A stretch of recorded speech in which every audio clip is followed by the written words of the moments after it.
naman, tawagin naman po natin isang sikat na vlogger. Hindi natin patatagalin. Palapakan po natin. Takero Miyamoto. Tama? Yes. Sir, parang tatlo na lang kulang natin.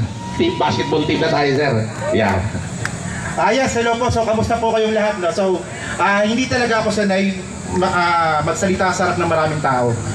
Sa camera, sanay na sanay talaga ako eh.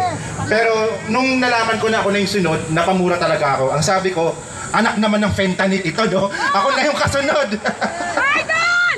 So, ngayon mga kababayan, no? Alam niyo, Kuidaw kayo dahil nandito lang kami ng mga Marcos loyalists and supporters. At may kakamping, may Iskonian, may Dilawan, lahat-lahat. Yung ayaw sa pamumuno ng mga Duterte na walang ginawa kundi EJK! Ang patayin ng ating mga kababayan! Pagkatapos kapag galit ka sa Duterte, sasabihin sa'yo, adik ka ano? Adik ka! Hello! Hindi ako adik, hindi nga ako marunong manigarilyo eh. Pero galit ako sa pumapatay ng kapwa Pilipino! Mga mahihirap! Ang pinapatay ni Duterte, hindi mayayaman!